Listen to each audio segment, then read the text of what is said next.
Hey everybody, welcome back to GWN. I am Noctaire, your host. So I'm sitting here thinking, man, it is such a beautiful spring day.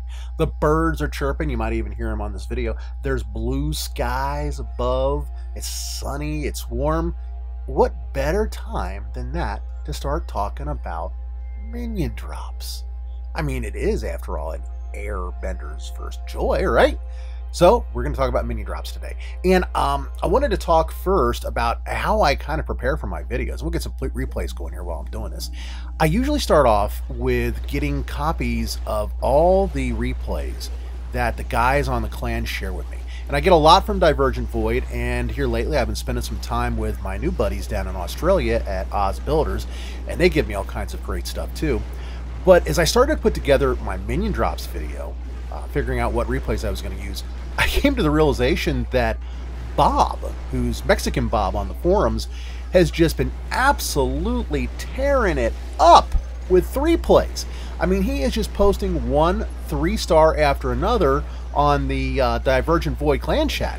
And what's more is he's actually hovering around 5,000 trophies. So these bases, these aren't chump bases by any stretch of the imagination, all right? He's not going up against guys that have level 4 and level 5 defenses or whatever. These are some pretty decent players, and we're talking about some decent bases that he's going up against. Typically, nothing's under construction because most players up at this level will use mostly the book of building to take care of any of our upgrades when we do them. Maybe leave something in not as important to the defense, like say a hidden Tesla or something like that to go through. But when you're talking about the big defenses, things like the roaster and the giant cannon, the mega Tesla, even the air bombs, we're talking about these big things. We use the books on those, and he is just, again, one 3-play after another. So I decided this video has got to be subtitled "It's All About Bob," because it is. It's all about Bob. Just look at these replays. I mean, they're awesome. Now, Minion Drops itself really has not changed very much at Builder Hall 8. The additional army camp will let you take more troops, of course, and the level 16 upgrades do make the troops a lot stronger. I mean, your drop ships pick up 234 hit points at level 15.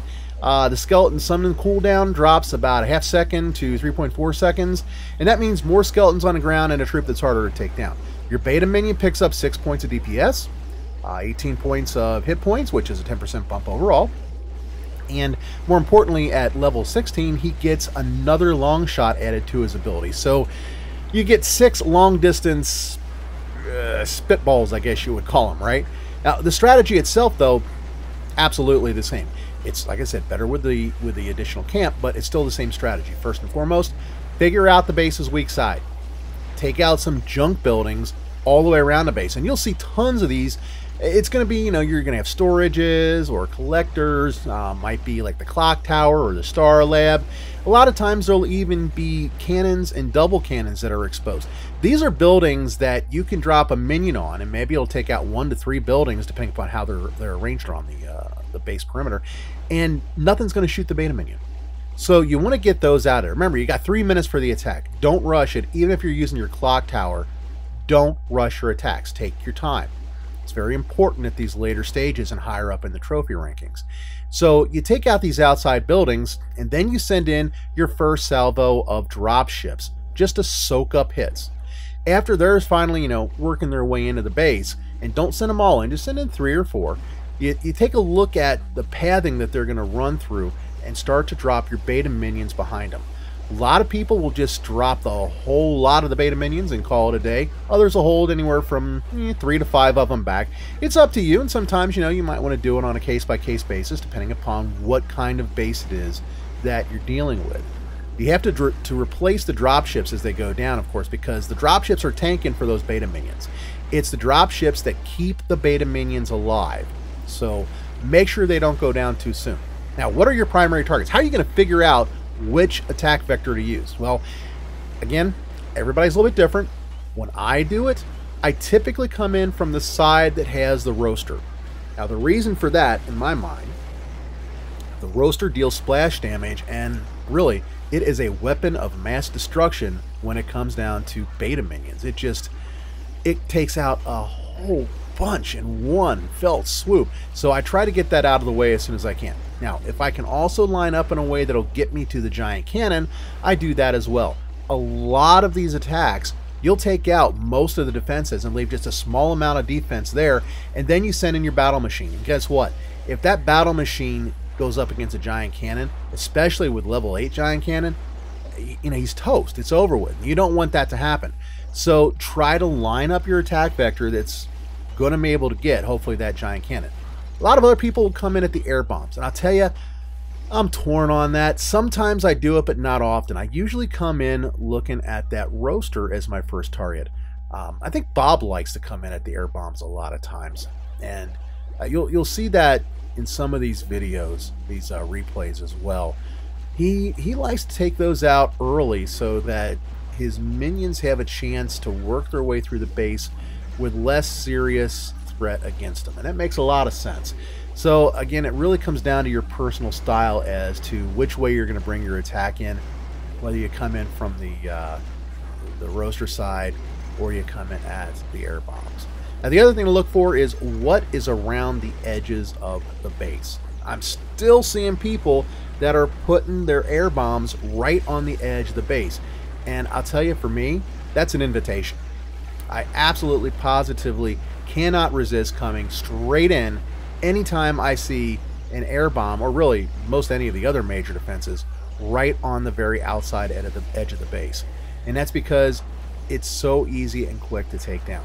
I've said it before and I'll say it again, the strong hub design is absolutely positively the best way to go. If you can do it, if you're good at it, or hey, copy one down. You've seen my bases, I've got plenty of them up and I've shared them in my videos. You ought to be able to figure out how to do it. Those kinds of bases where they centralize the key defenses make it much harder for attacks like this one to just take it down and get it down fast. So those are the general attack vectors. Those are the ways that I will typically come in. Now, should you come in across the long side, or should you go straight for the builder hall? Typically go more for the builder hall. The reason for that is you want to get the 2-star. 1-star does not typically win you very many matches. You'll do okay down, I'll call it the low 4,000s with 1-star. Sometimes that'll win. But when you get further up into the game, say around 5,000 trophies, even 4,500 to 5,000 trophies, 1-star doesn't usually cut it. The higher you go, the higher it's got to be. You can get away with a 65% 2-star win. Okay. Over 5,000, now you're starting to look at 70% 2-star. When you get up into 5,500, now it's getting closer to 75% 2-star. Sometimes a 65 will do it. Heck, sometimes a 55 will do it. But you really need to start really playing for that 75% 2-star. And the only way you're going to do that is to line things up and get them going in at the right pace. Now, I already said you need to trickle your balloons in. Get those drop ships going in, say 3 on the first salvo, and then 1 at a time after that to replace whatever goes down. Don't spam the balloons. You can get away with spamming the beta minions, but you cannot get away with spamming the drop ships. And the reason for that is that those drop ships, they just cluster together. I guess they've got, I don't know, magnets in them or something, because they just pull each other in like there is no tomorrow. And that's one of the things you can do when you design your base, laying out the various structures. If you put, let's say your gold storages. If you put your gold storages out to the edges of the leading edge of your base, where you know somebody's going to be coming in with an attack like this, and then in the middle between those gold storages you put some low hit point structures, and make sure that of course something can actually cover them, a defense like say the archer towers. What will happen is the balloons will come in, they'll take out the low hit point structures, and they're probably the personal spam and the beta minions as well, but then they'll move off to the sides where they will collect and cluster on those higher hit point structures, and it'll take them longer to get those down. It'll take longer for the beta minions to get those down. So every single time somebody comes in from that angle, they will actually split their troops. They'll break apart. You carve the attack out, and that is one of the ways you can combat this. Something else you can do against it, the Mega Tesla. Mega Tesla, when it fires, it hits 2 things at once. And that works really well against a lot of these cluster troops, whether it's a drop ship or it's a beta minion on the ground side, cannon carts. Gosh, I love watching my Mega Tesla take down the cannon carts. And that's one of the reasons I upgraded as soon as I do, because it is so good at snapping 2 different troops with each shot. Of course, those shots are a little slow, so you don't want to put it on the edge. It won't take long for it to be taken out. but it is still one of the many ways that you can take this thing down. Now, as it was at BH7, success with minion drops, it's all about your timing.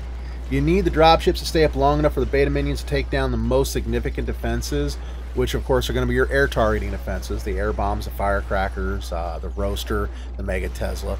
A lot of players have upgraded their ground troops, but there's still, really, there's a lot of people that have level 7 or lower air targeting defenses. So this attack is quite viable at early to mid Builder Hall 8. You know, likewise, level 14 troops are frequently strong enough to carry you through with a high percentage 2-star result.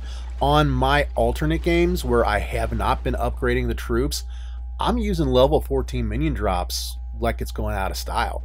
And I do just fine. I mean, I get through without any problems whatsoever. When it first came up on Builder Hall 8, it was the attack of choice until a lot of the more competitive players hit level 16 with their cannon carts.